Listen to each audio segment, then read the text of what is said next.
Hello, good evening, ladies and gentlemen. We are live.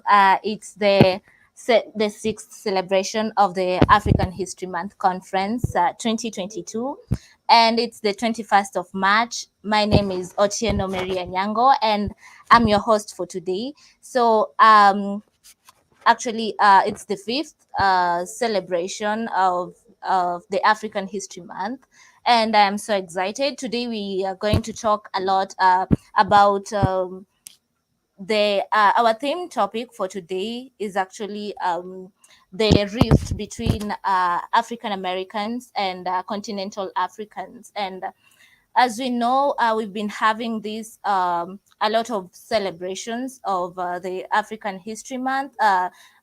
Because it is an annual celebration, of course, of the achievements of people of the African descent, and recognition of the enormous contributions Africa has made to the world civilization. So actually, our first guest speaker for today is going to be Iwar. And before we start, maybe I would just like to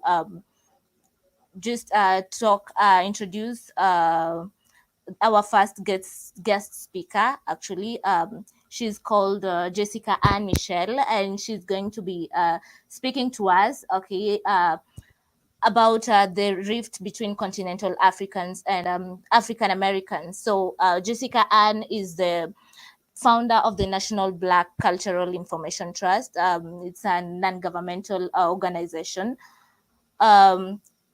And it deals with the cultural information, stories, and resources that uplift the collective freedom of Black communities while correcting cultural misinformation. So our first keynote speaker will be speaking to us after the above video. I hope she will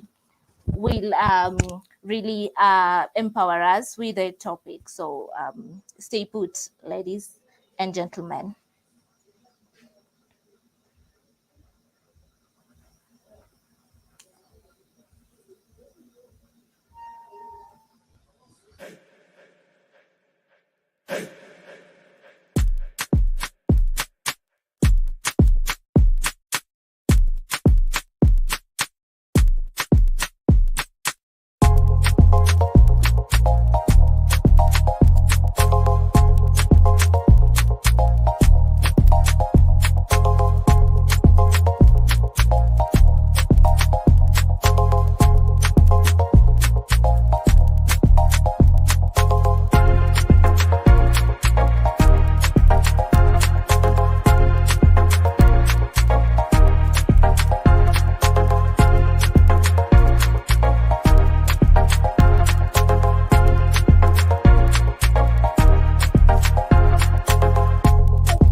Yeah, okay. Welcome back, ladies and gentlemen. Good evening, Jessica Ann, if you can hear me. Good evening. Good evening. Thank you for having me. Yeah, you're welcome. Maybe you can just tell us first about yourself and about your foundation before we get back to the topic for the day. Sure. As you stated, I'm Jessica Ann Mitchell. I woo your. I'm an African American from Georgia and South Yeah. Carolina. I run the National Black Cultural Information Trust, where we share resources and information that uplifts the collective freedom of Black communities while Yeah. also challenging cultural misinformation. Yeah. Okay, thank you so very much for us. And maybe if we can just get quick to the point, because I feel like you have a lot in store for us. The rift between continental Africans and African Americans. Yes, sure. I can definitely get started. And I just want to say thank you for having me today. You're welcome. There are many misunderstandings constantly spread about African Americans and our relationship with Africans and or the African continent. Additionally, there are many misconceptions about Pan-Africanism and its relevance in our lives. Some would have you believe that African Americans and Africans don't have familial bonds or cultural ties. However, this belief couldn't be further from the truth. The truth is, the Pan African world remains connected and maintains relationships that uplifts the global Black collective. The journey towards the creation of African Americans began when the first enslaved Africans were brought to the present day United States in 1526. They were brought by the Spanish to what is now present day South Carolina, but they rebelled and prevented the Spanish from having a successful colony. However, the historical experience of African Americans does not begin with slavery, it begins in Africa. Over the course of 400 years, over 12 million Africans were transported across the Americas, with close to 400,000 arriving in modern day United States of America. However, we did not emerge out of thin air, but are instead a mixture of African people of multiple ethnic groups, predominantly from Western and Central Africa. Some believe African Americans to be a lost people, but we are not a lost people. We are a combined people. We are the descendants of the Mandinka, the Tikar, the Igbo, the Angolan, the Bantu, the Yoruba, the Akan, and so on. The transatlantic slave trade and chattel slavery did not erase the cultural legacy of African Americans any more than colonialism erased the cultural legacy of African ethnic groups still on the continent. During the slave trade and chattel slavery, the ancestors of African Americans, Afro Latinos, Afro Caribbean people, were often prevented from speaking their African languages and practicing their religions. Furthermore, the dominant Western culture demonized all aspects of Black African cultures. Still, many of our ancestors maintained, understood, and cherished their African identity. In 1739, a group of our Congolese ancestors, directly from the Kingdom of Congo, staged the Stono Rebellion in South Carolina, using their military training and fluency in Portuguese to revolt on their way to Spanish Florida. In 1782, the term African American appeared in a Philadelphia newspaper, the earliest known usage of the term, used in reference to two sermons written by an African American minister. In 1787, Richard Allen and Absalom Jones founded the Free African Society and later the African Methodist Episcopal Church, which is one of the oldest Black institutions in the United States of America, a church from which my family descends from. During the Underground Railroad, our ancestors carved a Congolese cosmogram in the floorboards of the first African Baptist church in Savannah, Georgia, a symbol representing birth, life, death, and rebirth. Our ancestors also passed along to us our speech. Much of African American vernacular English derives from African speech patterns and languages. Our foods, our familiar traditions, music and dances, like those born in Louisiana's Congo Square, are all interconnected Africanisms from before the Great Ma'afa, the Great Divide. Throughout the centuries, battling for our freedom in the Americas, we relied on memory with the understanding that where we are is not where we should be. An understanding that this displacement is connected to a larger anti-African oppression driven by Europe on the global scale using the mechanisms of the transatlantic slave trade, chattel slavery, Jim Crow, and colonialism. David Walker, in his famed David Walker's Appeal of 1829, cried out against the tyranny and hypocrisy of the American government, asking if we should go to our brethren, the Haitians, who, according to their word, are bound to protect and comfort us. This was a signal that African descendants in different parts of the Americas still recognized their interconnectedness and similar struggles for freedom. Walker further stated, "Let me cry shame upon you Americans for such outrages upon human nature. If it were possible for the whites always to keep us ignorant and miserable and make us to enrich them and their children and insult our feelings by representing us as talking apes, what would they do? By glory, honor, and praise to heaven's King, that the sons and daughters of Africa will, in spite of all the opposition of their enemies, stand forth in the dignity and glory that is granted by the Lord to his creature man."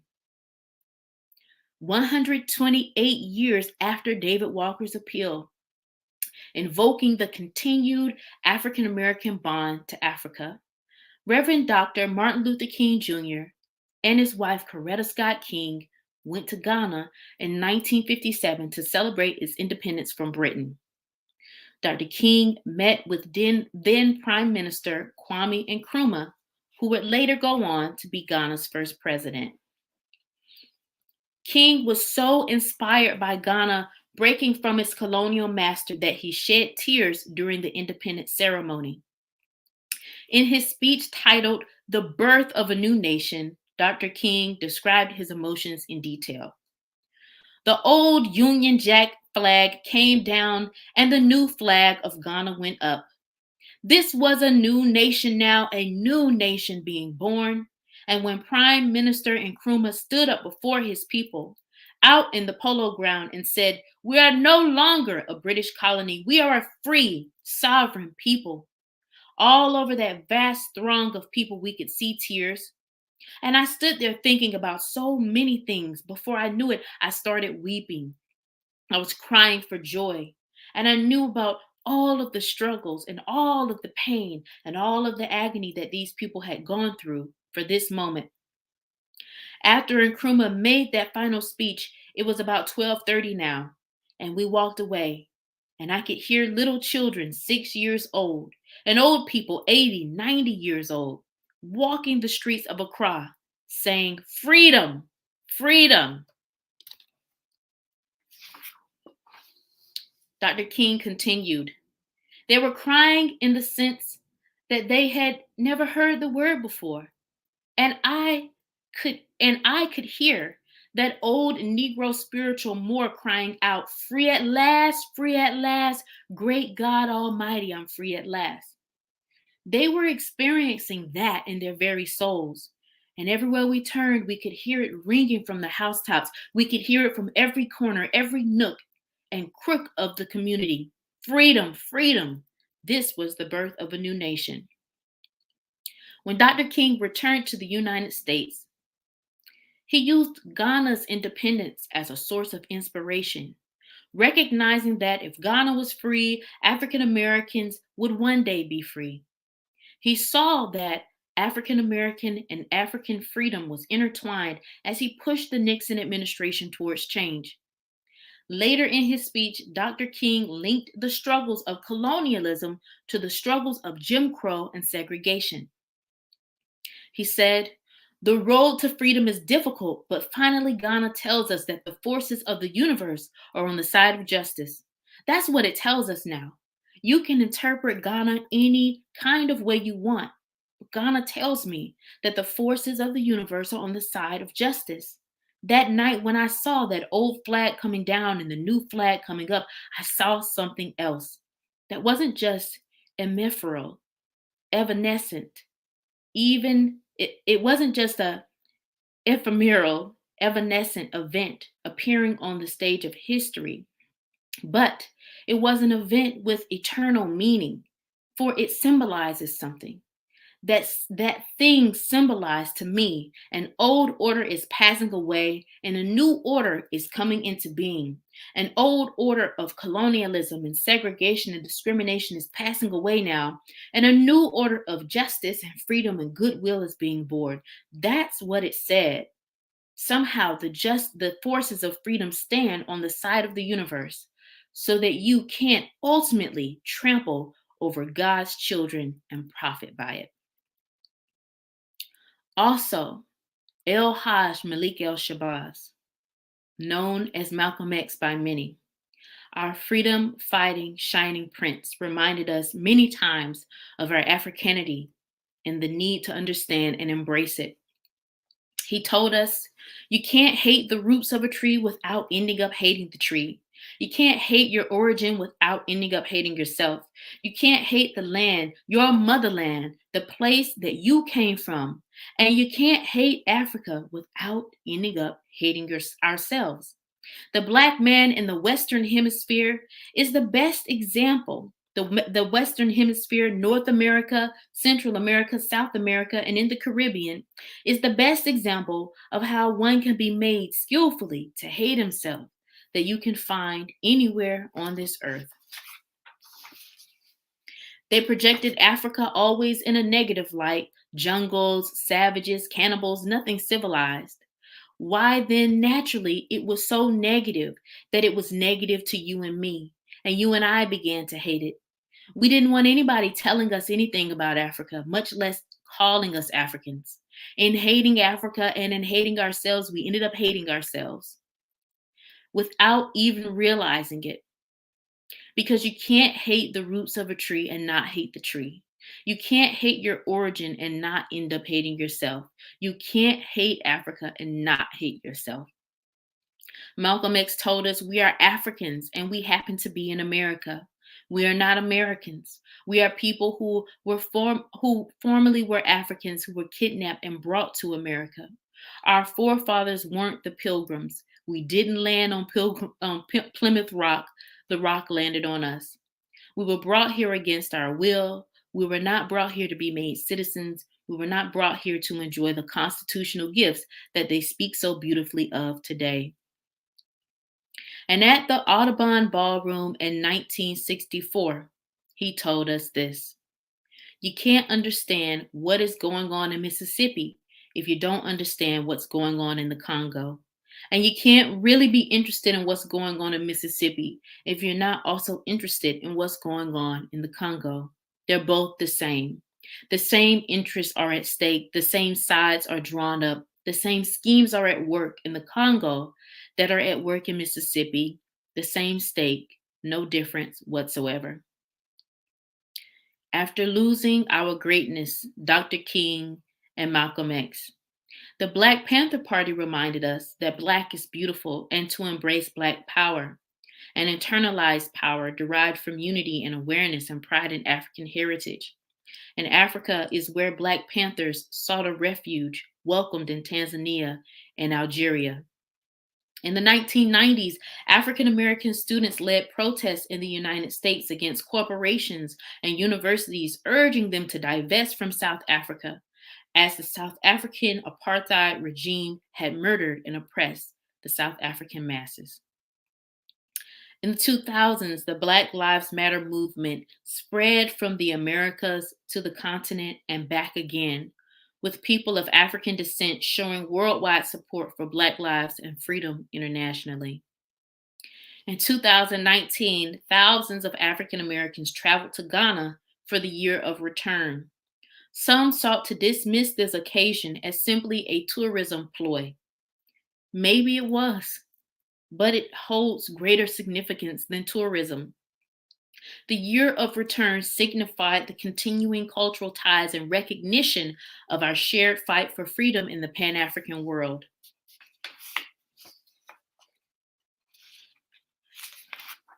The Year of Return pays homage to our ancestors and uplifts our humanity by recognizing that our heritage did not start with enslavement. Our heritage and cultural lineage began on the continent of Africa. Our collective freedom and struggles for liberation will forever be linked to our motherland, and despite everything the world throws at us, those bonds will never be broken. Still, despite this long history of African American and African historical interconnections, there are rifts among the African diaspora and continental Africans. Some of us feel disconnected, unwanted, and misunderstood. There's a misguided belief among many that all Africans don't like us and all Africans sold us away. There is a misguided belief that once we left the shores of Africa, we became something else, a different, un-African people. On the other hand, some continental Africans believe us to be cultureless and are unsupportive. These anti-Black, anti-African tropes between some continental Africans and African descendants is often highly influenced by Western-based miseducation in media in both Africa and North America that promotes anti-Blackness rooted in Afrophobia at every turn, leaving African descendants and Africans on the continent circling in an endless cycle of confusion and rage uselessly aimed at each other. And though Dr. Carter G. Woodson founded Negro History Week, which is now Black History Month, in part to teach African Americans about the great achievements of African civilizations, current generations have even divulged into arguing over which Black people should be allowed to celebrate Black History Month.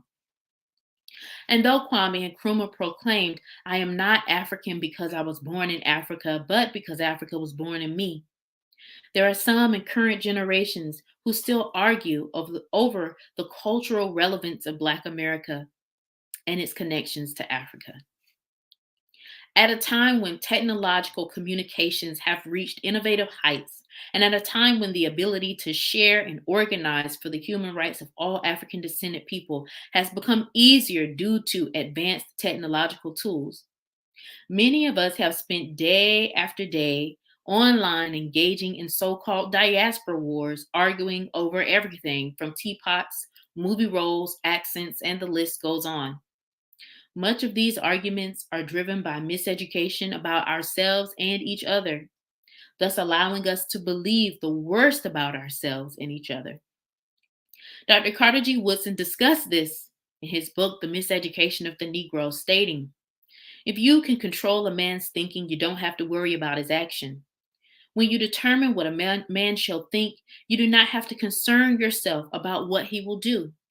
If you make a man feel that he is inferior, you do not have to compel him to accept an inferior status, for he will seek it himself. If you make a man think that he is justly an outcast, you do not have to order him to the back door. He will go without being told. And if there is no back door, his very nature will demand one." Some of us are unfortunately and unknowingly choosing the back door by being more persuaded by rifts and controversy than interconnectedness and our collective well-being at a time when all African descended people are battling global white supremacy. However, none of this is by chance. Our progress depends on us recognizing our interconnectedness. And there are many that do not want us to progress. Today, there are people, Black people, that take advantage of misunderstanding and miseducation by promoting rifts between Africans and African Americans in online spaces like Twitter, Clubhouse, and YouTube. These people usually profit heavily from cultural turmoil and confusion through online donations and business ventures. Additionally, there are international entities of various races and ethnicities, including white nationalists in the United States, that push false and harmful narratives about Black communities for various nefarious reasons, ranging from voter suppression to minimizing Black collective unity.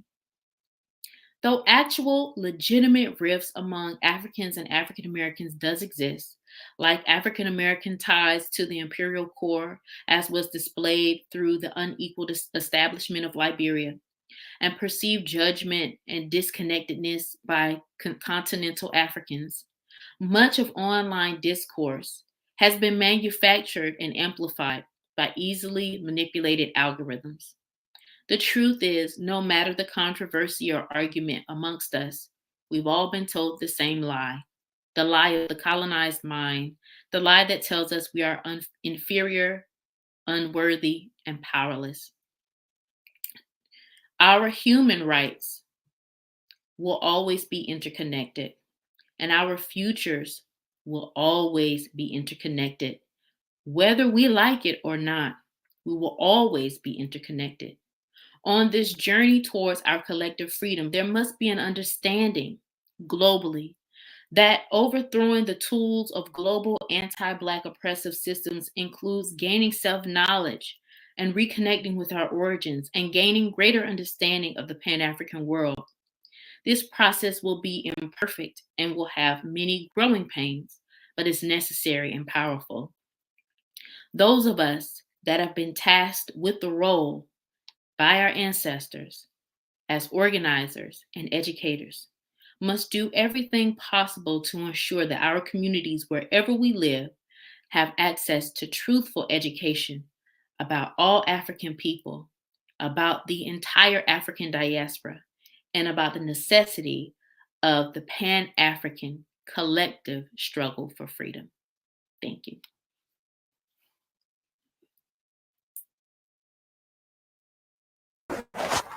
Yeah, thank you very much. That was a very, very extensive, of course, history, and of course, to the point where the rift started, the Great Rift, and all these. And I just have a question, kind of, because I have heard whatever you said, and actually, I feel like it's very empowering to see. But do you think that this rift is somehow going to narrow anytime soon, or at least for future generations, considering that every step taken towards maybe the narrowing or the widening of the rift is due to individualistic approaches?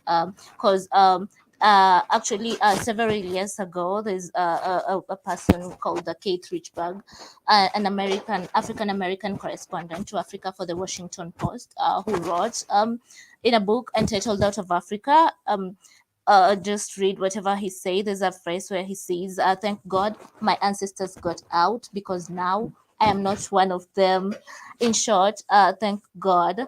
Um, I'm an American. He went on to say, "I'm a stranger here, that is in Africa, adrift. I look like them, but I cannot understand what it is to be one of them. True, my ancestors came from this place. These are my distant cousins, but a chasm has opened up, a chasm of 400 years and 10,000 miles. Nothing in my upbringing has instilled in me any sense of what it must be like to be an African." So, of course, although his words, of course, caused controversy, of Rich Bag's view, of course, is not all that uncommon. There's some people who feel like they've been alienated from Africa, like they have no strings attached to Africa. So, do you think this individual opinion is going to affect any milestones or anything aimed towards the widening or the right, the narrowing of this rift between African Americans and continental Africans? Thank you for that question. Yeah. I think that it doesn't have to.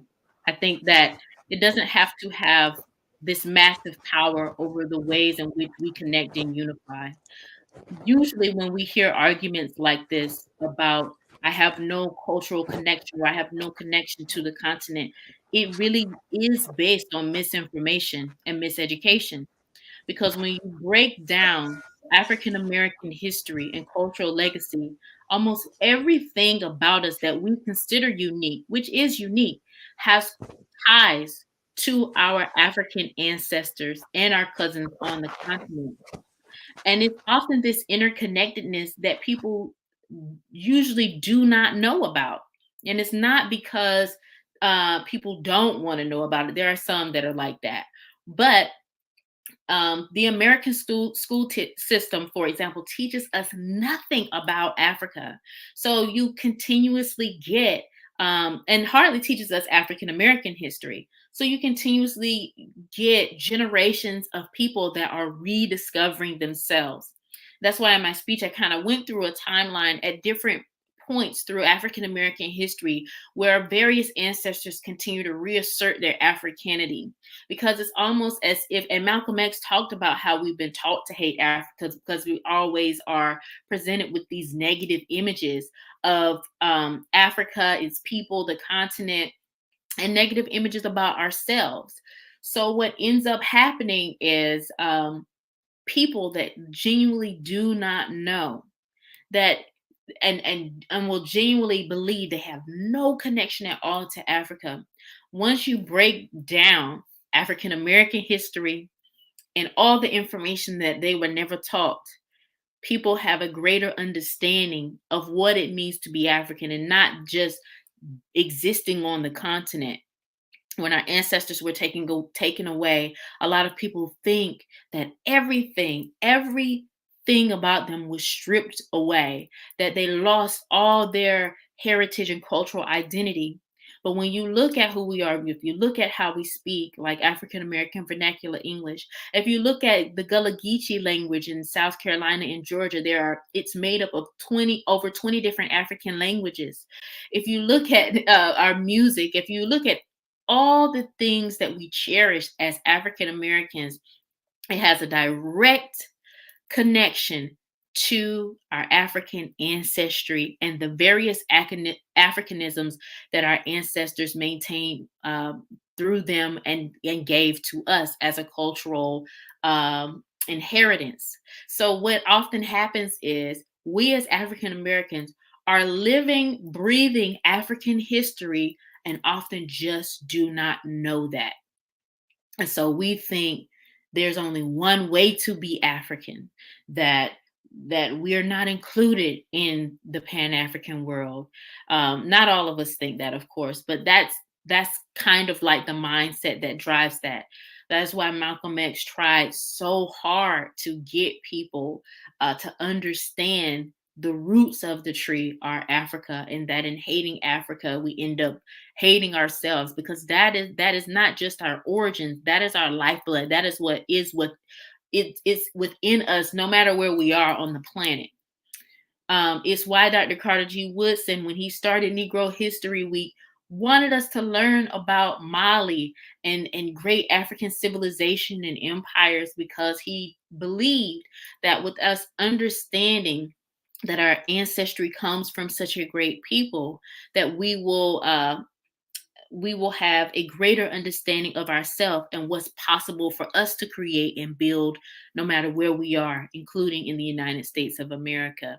So I think these individual beliefs, the negative beliefs about the rifts between continental Africans and African Americans, do not have to widen the gap.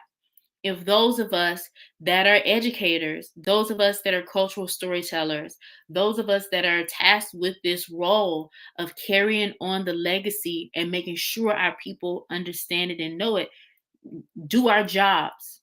We have to do our jobs. We have to continue to push through. We have to continue to educate. And I believe with more awareness and education, these divides can lessen and people can really understand our interconnectedness and our dependency on each other.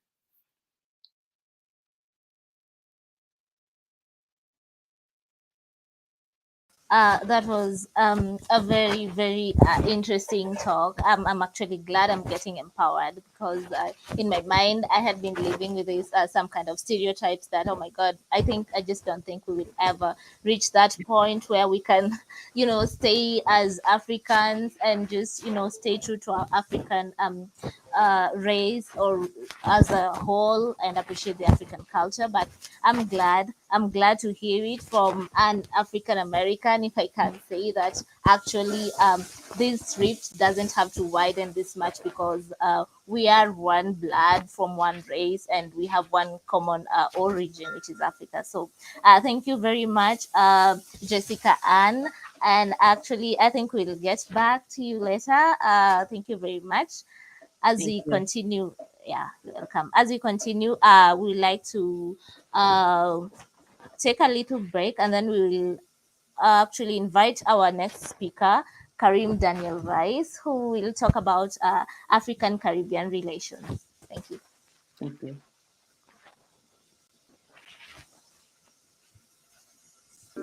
Have you heard of the Sankofa bird? Before he understood, while looking backward was important and good.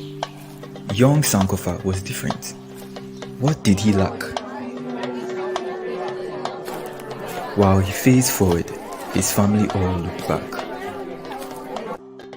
He asked his sister, "What is behind you that you need to see?" "Our history, young brother," she said. "History for you and me."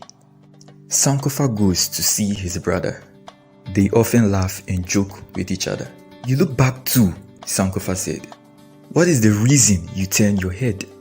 Brother replies, "To remember our ancestors, their lives and their stories, their triumphs, their wisdom, their pain and their glory." Sankofa never minded being different before, but now it bothered him to his core. Something didn't feel right in his spirit. He went to his mother to pay her a visit. Sankofa cries to his mother about how he is different from the others. Mother holds Sankofa close and says, "To be different must be hard, I'm sure. I had never thought of you that way before." Mother wipes Sankofa's tears and says, "Do not cry, do not fear, my dear." Father joins them by the riverside and speaks to Sankofa of their history and pride. "Son, we believe learning from our past teaches us lessons that forever last, helping us not to repeat mistakes and reach our dreams no matter how long it takes. The egg represents the knowledge we need. If as Africans we are to succeed, Grandma and Granddad Sankofa arrive in time to see Sankofa reach back, turn and shine. So children of Africa, sing, dance and beat the village drum. Sankofa has a message to share across our kingdom. To know where you are going, you must know where you are from.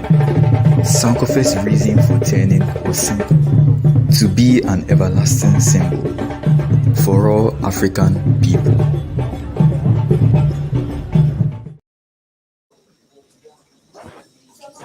Yeah, welcome back again, ladies and gentlemen. So, our next speaker is Karim Daniel Rice, a mental health coach, peer advisor, producer, audio engineer, singer, songwriter, and he will just introduce himself and tell us about himself before going back to the topic for the day. And he's actually going to speak about Africa Caribbean relations. Welcome, Karim Daniel.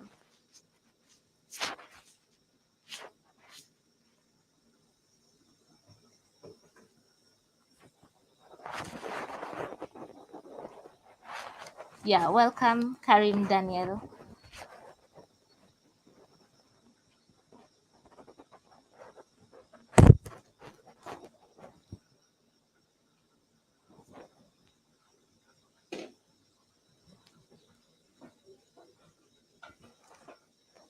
Um,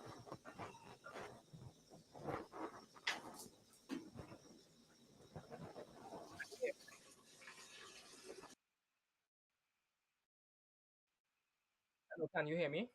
I'm not sure if you're hearing me. Yeah. Hello, good day. My name is Karim Daniel Rice, and I'm from Trinidad and Tobago. An audio engineer, right? And I'm also a fellow with the Federation of International Gender and Human Rights, also known as FIRE. And I am a mental health advocate, and I counsel my peers when they're going through challenging times. Yeah. So I'm happy to be here. All protocols observed, and thank you so much, um, Jessica, for that riveting story and sharing so much empowering information. Um, Today, I'm here to speak on Caribbean and African relations, and based on my reading, I have seen that, well, I observed that um, there has been several collaborations uh, between the Caribbean and Africa, yeah, to formulate policies to eradicate the apartheid, to deal with the colonization that has impacted our people. Uh, it is and has been a tremendous journey um, for me as a young man of African descent, trying to find himself and to understand that there is something great that I may perhaps have come from. But as Jessica had mentioned before, um, these things have not been taught to us in schools. Yeah, the the education system is limited because before slavery, it's almost as if we didn't exist. And something deep within me refused to accept that as my truth.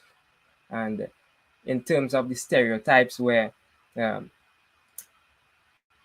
persons are fearful of blackness or African culture, I was one of those people. Yeah, I scared of the continent, scared of African people, as I to myself did not feel as though I could relate. Yeah. Then I asked myself, I'm just like these people. We look almost the same. Yeah. We are accustomed to living in more or less the same type of temperature. How did I get here? How did I get here? We came here through slavery, and we left behind various languages. We left behind skills. We left behind medicines. We left behind many things. But for some strange reason, when I play the African drums or I hear the drums, something comes alive deep within me. When I gravitate to art and music or drama, I feel connected in such a inexplainable way. It's almost infinite. The way the energy just strikes me when I see these things and I hear these things and I feel these things. I'm from Trinidad and Tobago, and gravitating towards Africa or African culture, whether it be dressing, it comes with a stigma. Who does this person think they are? What's up with him? It's almost as if when one decides to venture into looking in within oneself to find out where they came from, it's seen as a bad thing. To be black and proud, to express oneself, to walk that path of self-discovery, it's almost as a if one is handed a life sentence or labeled as some sort of black sheep. Yeah. Um, and it shouldn't be so. Because, in fact, and this may be anecdote, storytelling form I'm telling you here because I'm a storyteller as well. It's almost as if that hate for self or that fear of what is Africa is instantly handed down to persons who are inspired to look within and find out more about their cultures. That self hate is real. It's real. I've sat on both ends of the spectrum, being fearful, then finding that understanding of why. Why is it such a fearful thing for those who are not seeking to understand spirituality or Africanness or oneness with everything and self? Why aren't we educated about self or where we come from? These questions are questions I think should be considered rhetorical questions right now. Because we already know the answers to those questions, as there are many sources of information in the public domain or online sources, libraries that can tell the tales of why all of this has been propagated or perpetuated against the black man and woman, the slaves who came here through the transatlantic slave trade and found themselves ripped apart from languages, from parents, grandparents, maybe even wives, sons, and daughters stolen away.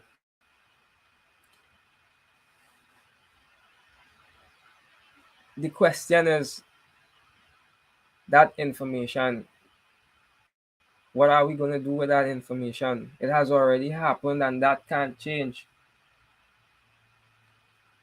With regards to relations between the Caribbean and Africa, I can't ever say that. I have never felt connected or a part of something greater than me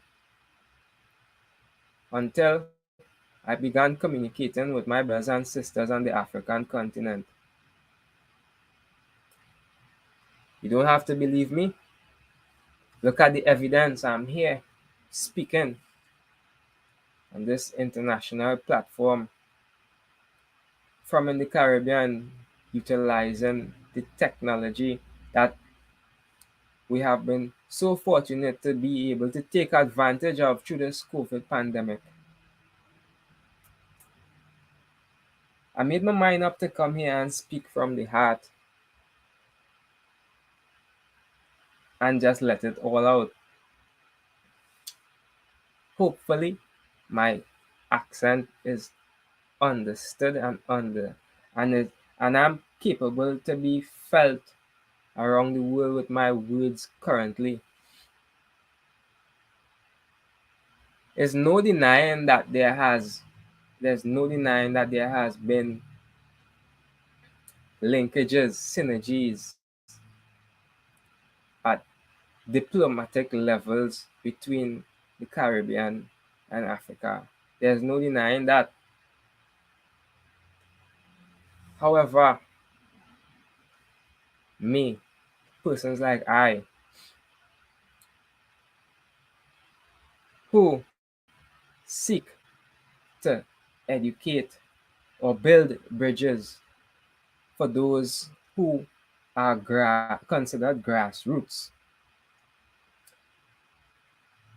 Maybe one day we'll reach to a place where a grassroots individual, a citizen, a human being who originated from Africa can directly communicate and benefit from opportunities that can uplift them without even having to go through the hurdles that may exist and sway them away, whether it be systematic obstacles strategically put in place to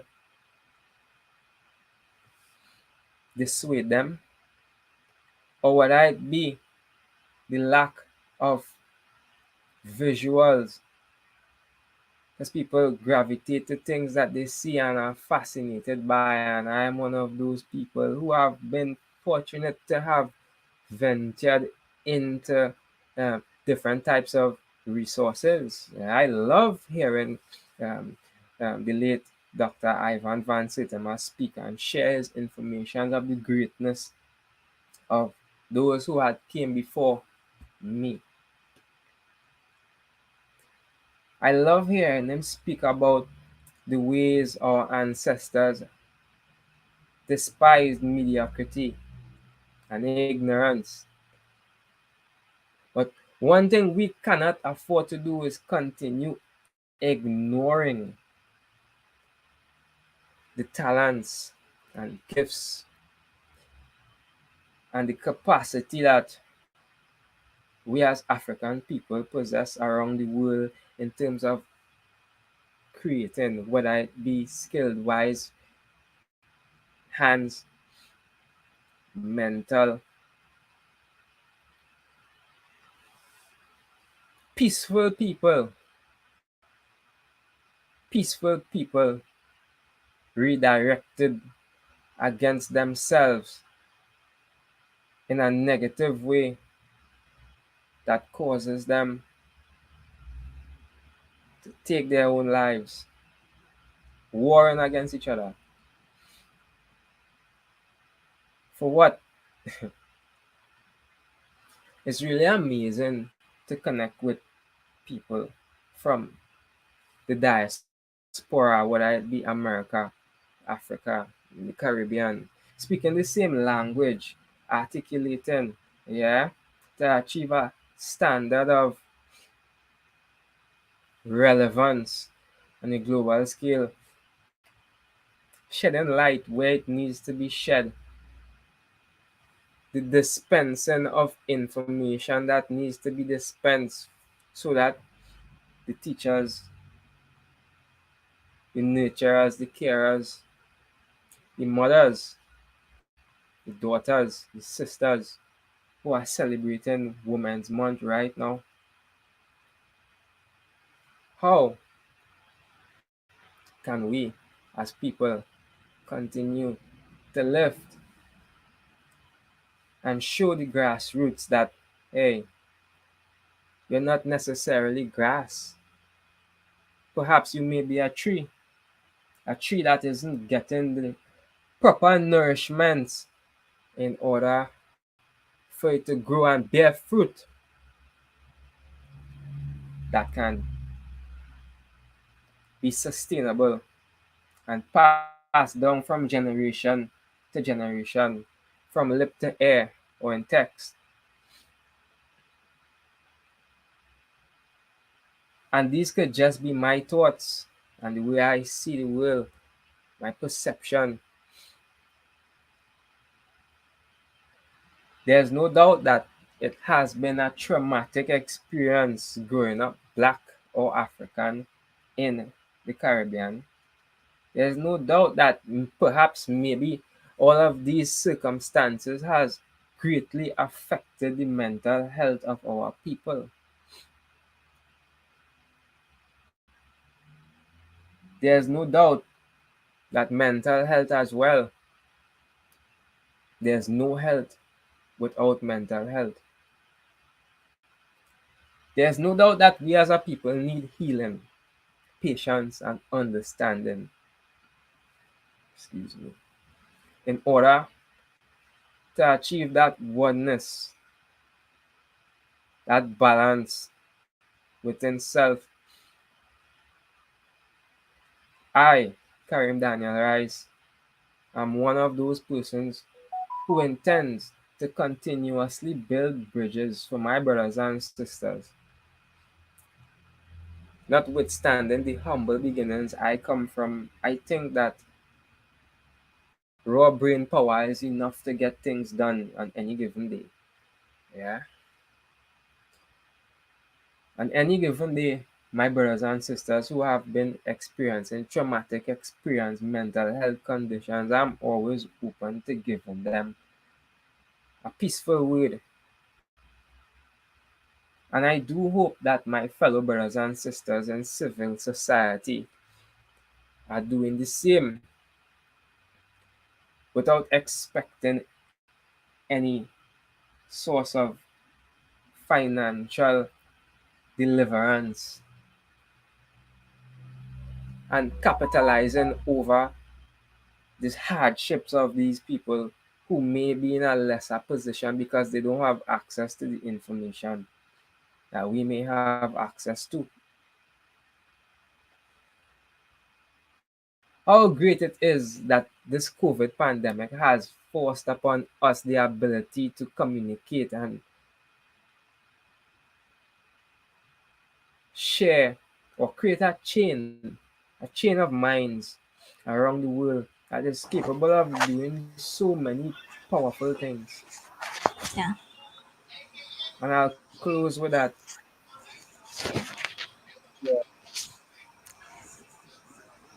Yeah, thank you very much, Karim, Daniel. That was very wonderful hearing you say all those nice things. And actually, it's very important to note that at least the Caribbean shares this cultural descent, with the African. They have this cultural link with the African origin, and it is very nice. And we can see that usually from their music, they sing a lot about their fidelity to their roots, to the Africans, and the Africanism. And this is one of the things that make us see that actually the African Caribbean relations is very strong. They're really tied to their African descent, in as much as they're miles away in another continent.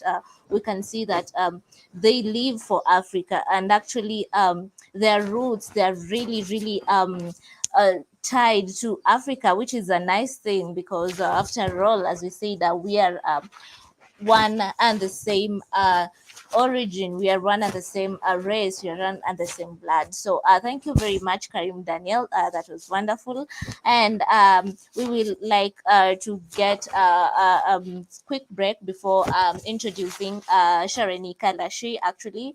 And then who was supposed to speak after our guest Chizoba, but she's not in, so she'll speak after. But we can get back later in case of any comments. Thank you.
Yeah, so welcome Sharonika Lashe to studio. I am pretty much excited about your topic because apparently I think it's sort of autobiography and autobiography.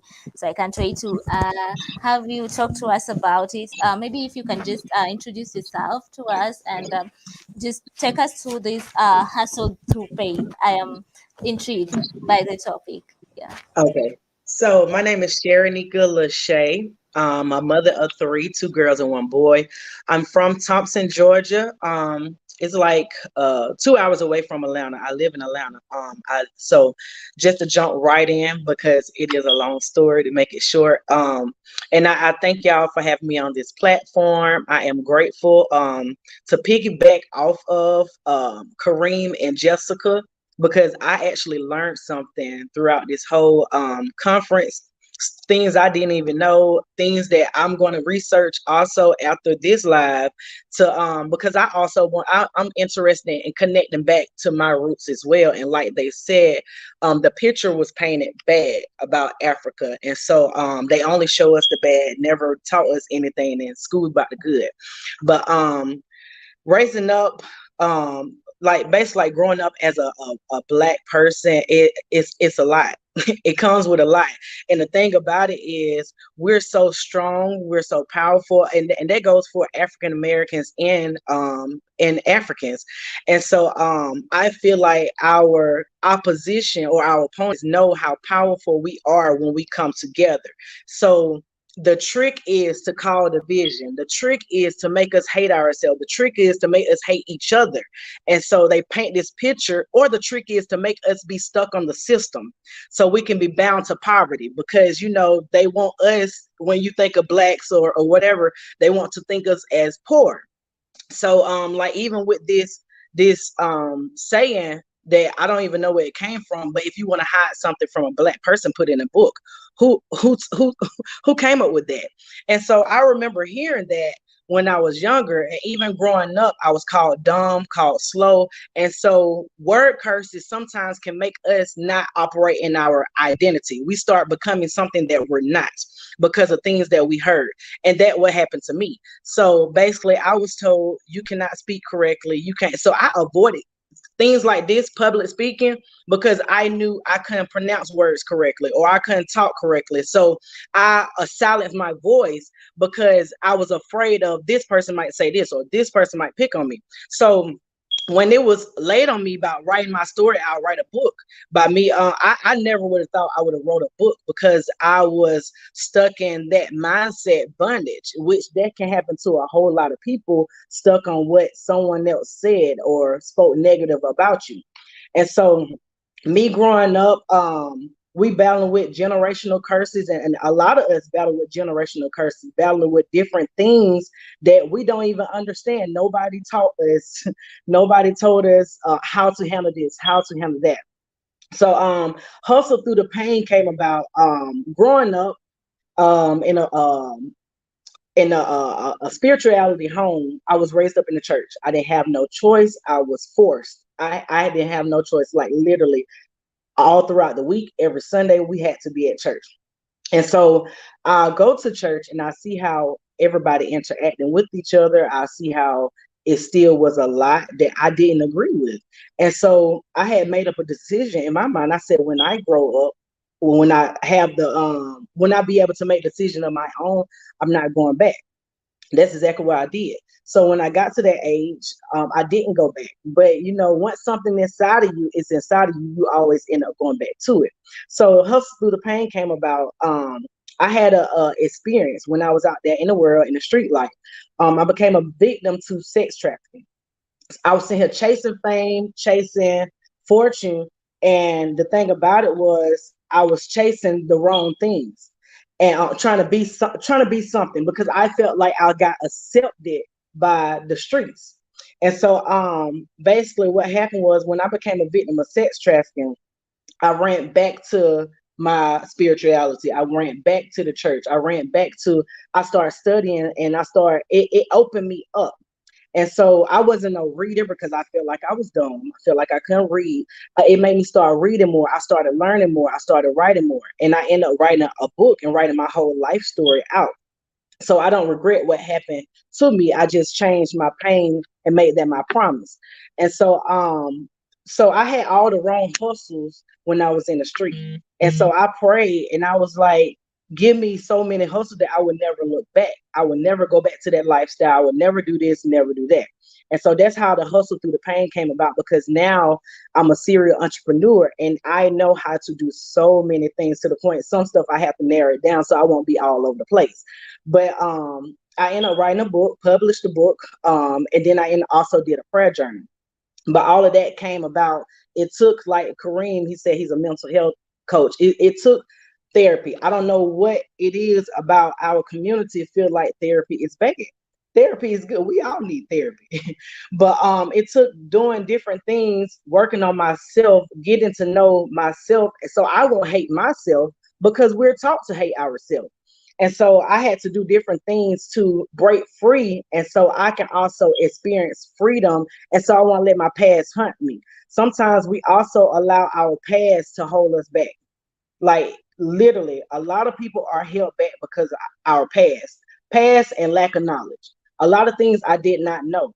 But when I end up finding out, it is like it opens up a door. So we do and them basically trying to connect this with the theme as well. But we need to do more research. We need to open up and not just shut everything down. I like to talk to people because what separates people is different religion, different race, different cultures, but we all can experience love. And like what Kareem was saying as well, sometimes I do see videos on social media of African videos, them dancing. It been plenty of times I said I want to go to Africa, but it got so many different things put out to make it seem like you shouldn't go, we shouldn't go, this might happen, you might die, or it's like different things have been placed in our mind to try to scare us because they really don't want us to connect with our roots. And so I'm glad y'all having this program. I'm glad y'all have this conference. I'm enjoying it. I love it. And but basically, and then also like with the music, like in the United States, with the music, now some of the music is connected. And but when I hear African music, it's like he said, I feel a connection with the United States music. When we put music out, we're getting paid more to talk about ourselves. We're getting paid more to down ourselves and to belittle ourselves, which is sad. We have to come together. We're going to have to stick up and sometimes get in bad trouble, like telling the truth, because everybody don't want to hear the truth. And we have to do our research. But that's all I had to say. Thank you for having me.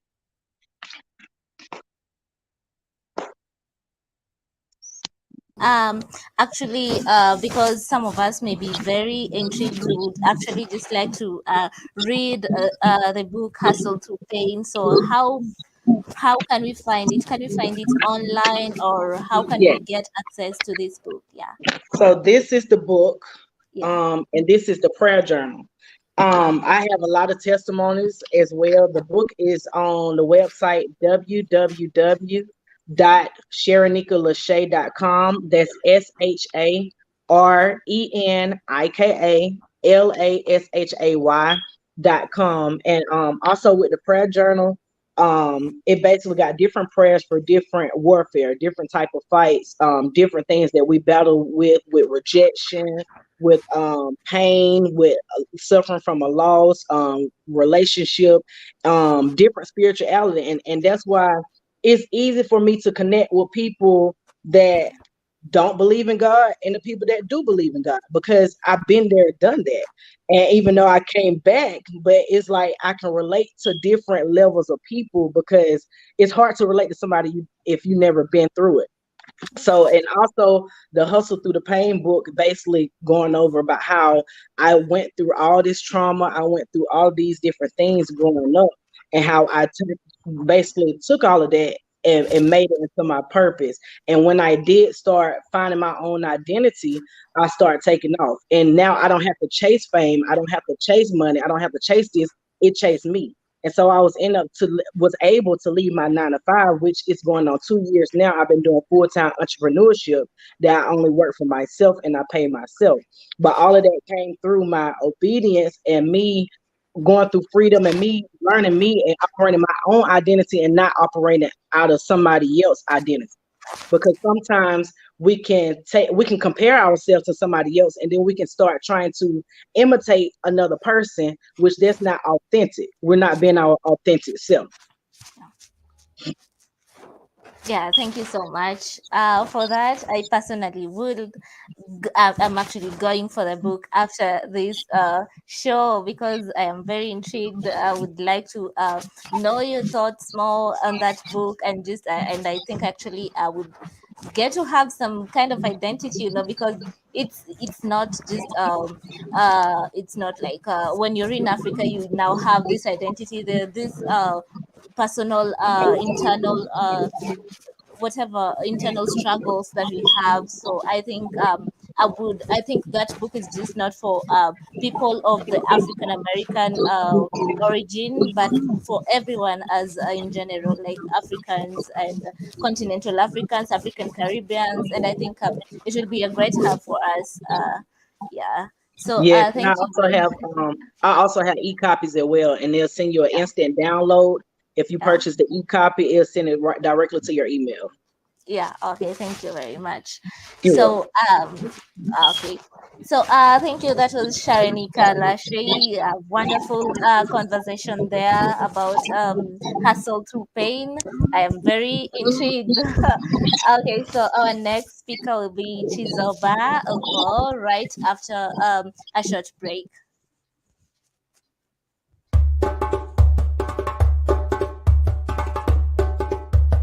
We are calling on everybody to think Africa, act Africa, and prosper Africa. It comes down to the change of mindset. We are implementing the Africa we want. A lot of the countries understand that this is good for them, that it is a game changer. This is an historic moment for our continent.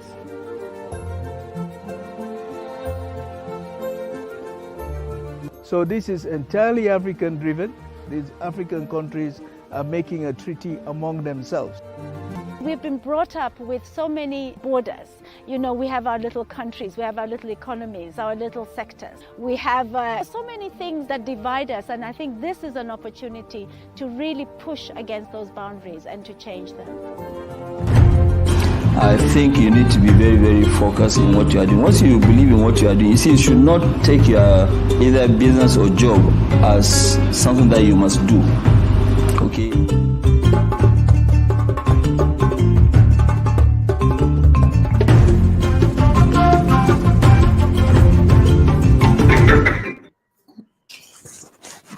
Yeah, so welcome back.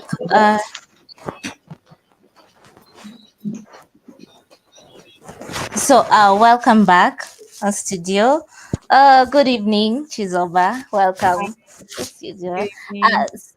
Yeah, so we are very excited to have you.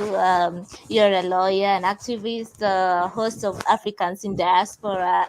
We are hoping to get really empowered in your talk, Global Anti-Blackness and Africans in Ukraine. And, this is something that sends jitters to us, the Ukraine issue currently going on. So you can just kindly tell us more about yourself and just tell us more about this topic that you're going to speak about. Okay. All right. Hi, my name is Chizoba Okoa. As you said, I'm a lawyer. I'm from Nigeria, and I currently reside in the United States. So I'm the host of Africans in Diaspora, which is a platform I created to show the realities of lives of Africans all over the world. And just to shed a light on what really happens when Africans go abroad and how it's not all what we see on social media. So today I'm going to talk about anti-Blackness and what's going on in Ukraine. So the world is living through a moment in which there's hyper visualized examples of anti-Black violence And, we see that today because of social media and the connections that we have with each other. But racism, anti-Blackness, and white supremacy has been around for a long time. And sadly, it is not going anywhere anytime soon.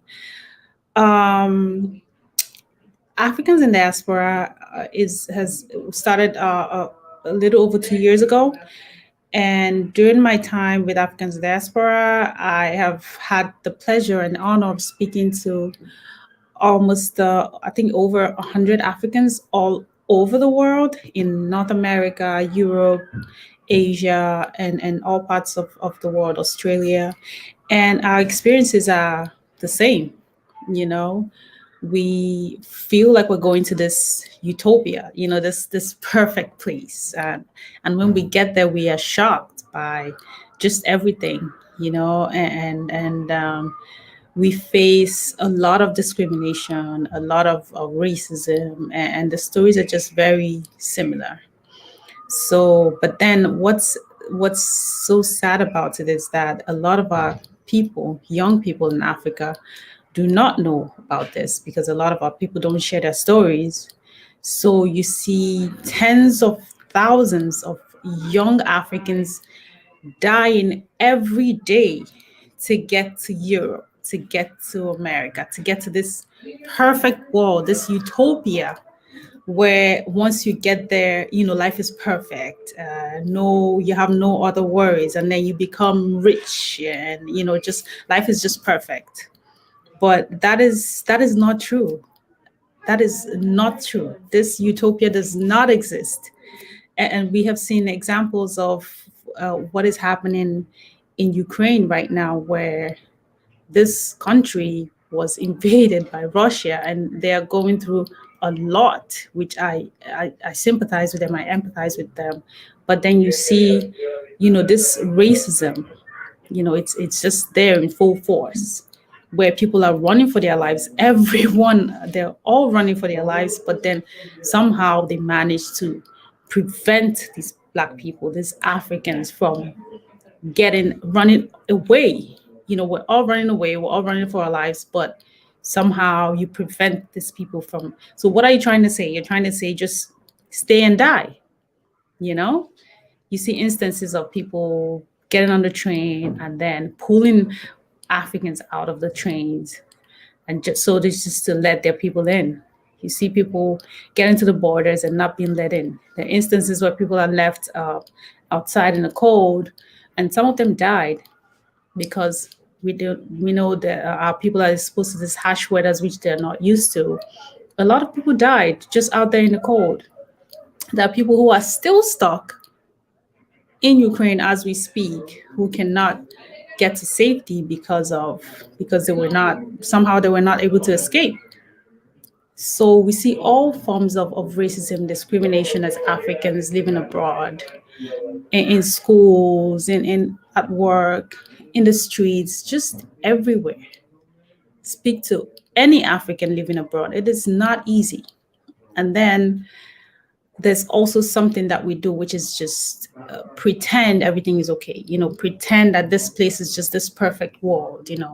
You don't share the truth of life abroad with your family. You don't share with your friends. We just pretend. We take nice pictures, we post them on social media. We pretend everything is perfect, which is just wrong. And that was one of the reasons why I started Africans in Diaspora, just to tell the truth, not just so people would just stop going through the desert and dying of thirst, or going through the horrible ways which they try to get to this Western world, but also just to inform them, hey, we have the opportunity to build our continent. I mean, yeah, anyone watching this would say, yeah, but you left Africa. Yes, I did. I also had this image of this utopia, which I was going to, but I found out that it was not true. If I had the right information at the right time, maybe I would have made different choices. So it's a really, really crazy situation. but we can do better. We can tell the truth about life in diaspora as Africans living in diaspora, so that anyone who does not feel like they need to leave Africa will know that what we need to do is to stay and build. We stay and build. We build our continent, and that is maybe what will help reduce, because I don't think that racism and discrimination will ever be a thing of the past. I think we can reduce it. I think we can change the way that the world sees Africa. We have everything that we need to be the perfect continent. We have the manpower, we have the natural resources, we have everything. We just need to just find a way to build our continent. So maybe a few years from now, the stories of racism, white supremacy, and anti-Blackness will maybe reduce. So yeah, that is my 2 cents. We Africans, we need to build solidarity. We need to support African by African. We need to build. We need to build our continent. That's what I have to say. Thank you. Yeah, thank you very much. And actually, whatever you've said is very important, considering a lot of people actually, we go out of Africa. I, for once, was planning to go out of Africa at some point because, we have, as you say, this thing in our minds that we are running from our troubles, we are running from corruption, we are running from all these things, and going to a perfect place where everyone is just living nice lives and forgetting that actually we can do something better other than running from our problems. You can actually create this perfect Africa so that Africans can actually enjoy living in it and not go seek refuge in foreign lands, if I can say. So yeah, actually, that is very, very empowering, and I hope that there are many people watching this so that they know they have to work. The only solution to this problem is not running from Africa, but staying and working. Africans have this. They're strong. They're self-driven. So if we do something about Africa, we can actually end up enjoying Africa, and people will be leaving Europe or America to come and stay in Africa. So yeah, thank you very much. That was Chizoba. Thank you very much, Chizoba, for that. And we are supposed to have one guest speaker remaining, but I don't think she's logging in anytime soon. Yeah, okay, so she was supposed to talk about the rift between continental Africans and African Americans. So just as a final take, what is your opinion on the rift between continental Africans and African Americans? Just a final takeaway. Just Well, to like well, like the speaker before me, Sharonika, that was her name. Yeah. Like she said, till today, as we speak, an average African American still thinks Africa is this, this place that is filled with hungry children with flies all over their faces, and this place where you go to and you either die of diseases or war or whatever. Yeah, I'm telling you that is just what the average African American thinks, but that is not true. That is not true, and you find out that sometimes when you talk to them, you find out that they really appreciate it. They just don't have information. And a lot of them want to visit Africa. A lot of them, they don't. It's just this bias, bias that they already have about Africans and nothing more. They don't know anything. There's anything good about Africa. So, if we continue to do this, continue to talk to them, sensitize them, create awareness. I don't think any African American would say no, would be opposed to visiting Africa. A lot of them are, when you speak to them, you see that they're open to it. They would love it. They just don't have the information. They just don't associate. A lot of Africans and African Americans, they don't associate. As an African, once you get to America, what they tell you is avoid these people.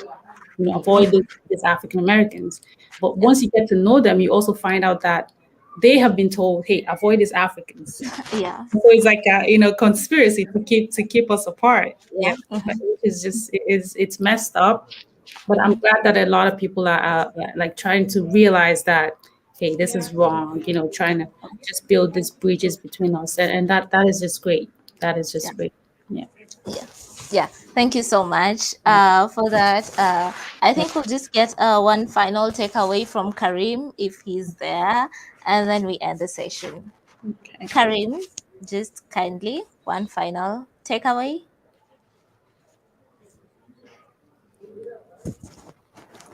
Hello, Karim. Can you hear me? Can you get me?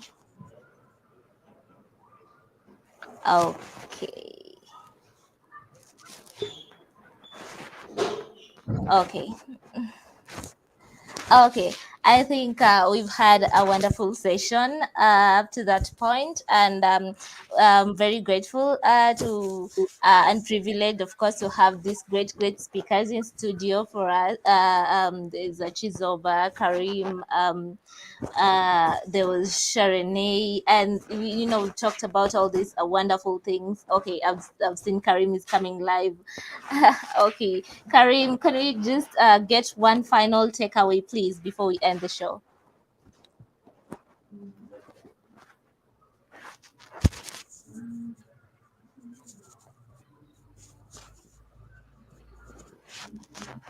He's muted.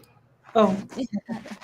Yeah, okay. So again, wonderful to have you guys in studio, and I just think we should just continue to empower Africa, and celebrating this African History Month, because it's reminding us so much about Africa, and how much we really need to uphold our culture, stay fidelity, have this fidelity to our African continent. And actually I think the main thing about this is to empower Africans, actually, wherever they may be in this continent, to know that they have this identity, that they belong, they have this sense of belonging. They're tied to Africa, which is a great continent, and that whenever they think about all these not belonging stuff, or whenever they feel like low, or they're discriminated against, they should just remember, like, they too have an identity wherever they are. So thank you, guys. That was our topic for today, the rift between continental Africans and African Americans. And actually, we've seen how we need to we've actually seen how we can narrow this rift, especially through empowering. Just empower, continue empowering people, the younger generations coming in, that actually we do not need to be separated as Africans. We are one people, we are one nation, and we shall continue for a better Africa.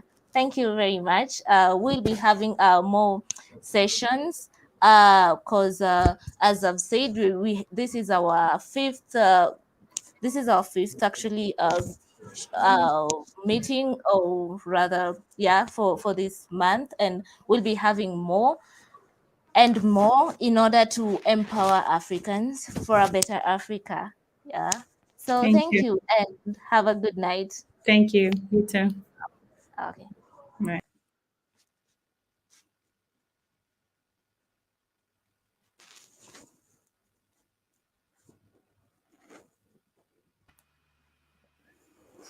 I was unable to hear you a second ago. Could you repeat kindly? Okay, I was actually asking for cut. Let's have a short break, and then we'll get back. Apparently our speaker has finally come back. Let's just have a quick break, and then we'll come back in a few minutes.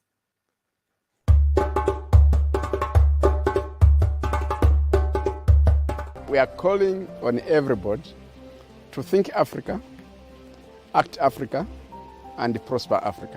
It comes down to the change of mindset. We are implementing the Africa we want.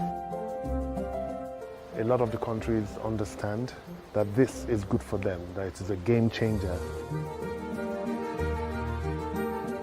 This is an historic moment for our continent.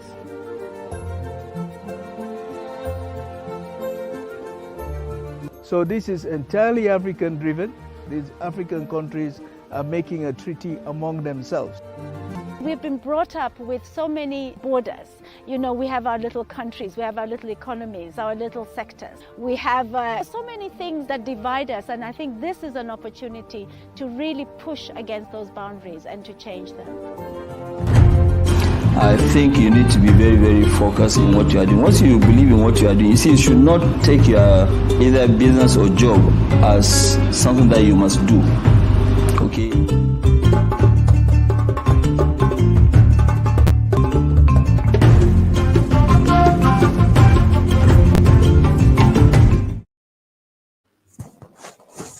Yeah, so welcome back to studio. Actually, I apologize for those hitches. We have our final speaker, Diane Olivu, and she's going to talk to us about the topic, the great topic, though the grand topic for today, the rift between continental Africans and African Americans. So welcome, Diane. Good evening. Hi, good evening.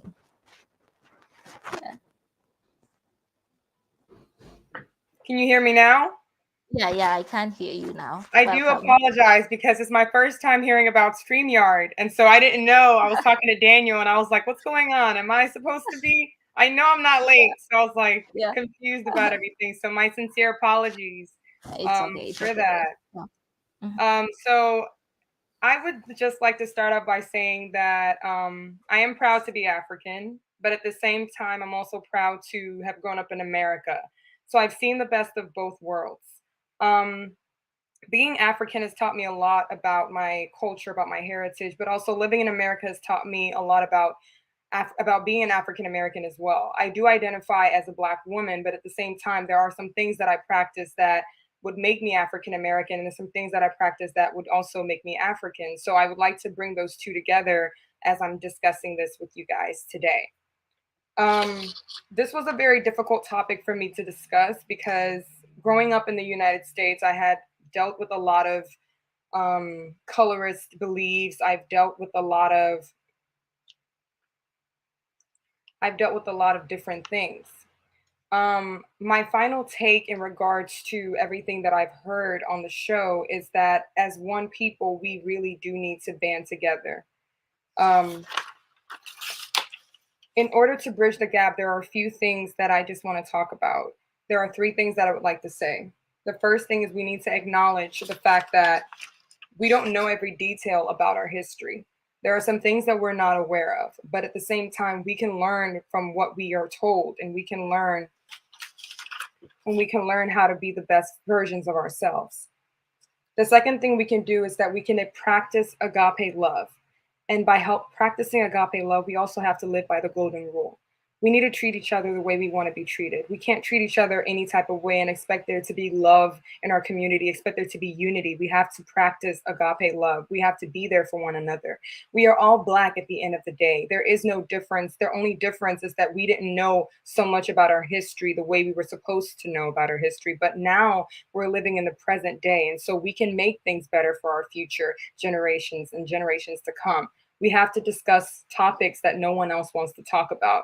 We have to talk about the things that make us unique, the things that make us the same. We have to find ways to communicate with each other. And I also want to say that we have to educate each other about what we need to know. We have to do our own research. There's so many things that are going on in our society nowadays that doesn't really tell us the truth about what it means to be African, what it means to be African American. So we need to do our own research, educate our young ones, educate those who are older, ask questions about things that we don't understand. We need to be able to have difficult conversations because being open-minded allows us to learn the truth, and the truth does set you free. The truth hurts, but at the same time, in order for you to grow as a person, you need to learn the truth.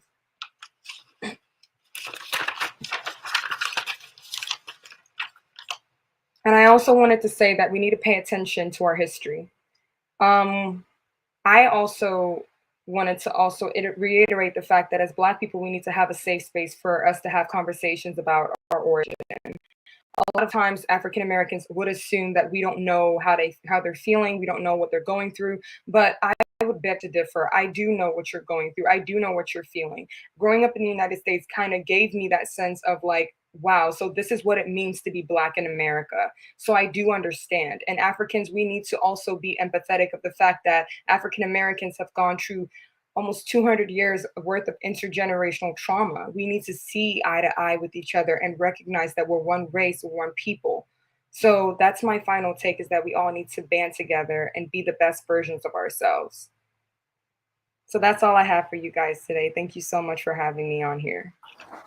Thank you very much, Diane. That was quite a nice whatever you just highlighted. The key points of what we were talking about, and you brought in this aspect of love, and it's something that is overlooked, but I think it's very important. Yeah, it's very important because people, you tend to tell somebody love is important, and they look at you like, what are you talking about? So I think that is very, very important.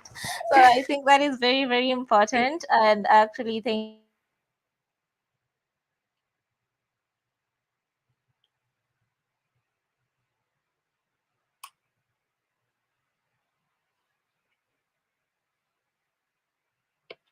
Thank you.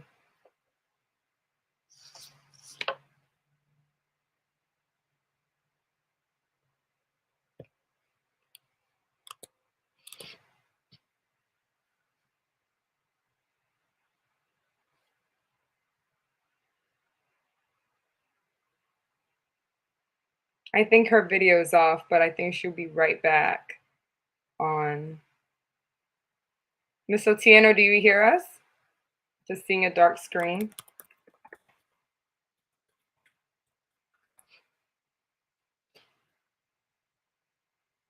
Before she gets back on, I do also want to say that because of the issues that's going on in Ukraine as well, there are so many things that we as Black people need to do to be able to recognize that we can make Africa a better place to live. My parents, when they decided to come to the United States in order for us to have a better life, they did say that it's a lot more difficult for us to be able to find different opportunities in Africa. And I always ask myself the question of why is that? So in order for us to do that, we do need to acknowledge the fact that we have problems in our society. We have governments that are exploiting their natural resources. We have so many things that are wrong with our culture that we really do need to have conversations about as well. So Africa can be a place for our children to grow, for us to grow, so that we can be able to bring more people to Africa, to give them more knowledge about our country, our beautiful continent. And so that's something that I also want to add. And so thank you guys so much for having me.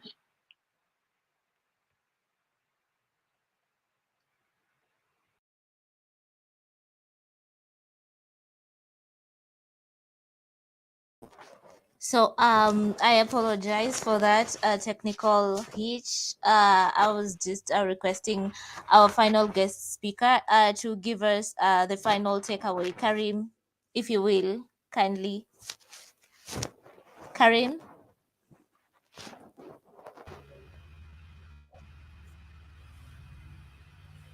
Yes, thank you. Can you hear me clearly? Yeah. Awesome. Well, I appreciate the opportunity to be here and say, give my final take. And I'd say, get connected, keep connected. Be our brother's keeper. And as the previous speaker said, the creation of safe spaces. And let's break the stigma of therapy being something considered a bad thing in the Black community. Yeah. So love in the house from Trinidad and Tobago, and God bless. Yeah. Thank you. Yeah. Thank you very much, Caris. Thank you very much for today. Thank you very much. This has been a very wonderful conversation. So we have been talking about the rift between continental Africans and African Americans. And this has been a great show. We have had guests, and I just want to thank every guest that has talked to us about everything, different topics, African Caribbeans, Karim, and we've had Diane talking to us about the rift between continental Africans. We've had Sharonay, we've had Chizoba, and I would just like to tell you guys to make sure that you watch this show, and because it's very empowering to us as Africans, and we need to have this. We need to be empowered as Africans, and just try maybe to just narrow the gap that is there, or the rift that is there, because at the end of the day, we are all black, we are all Africans, we share the same race, we share the same ethnicity, we share the same roots. And so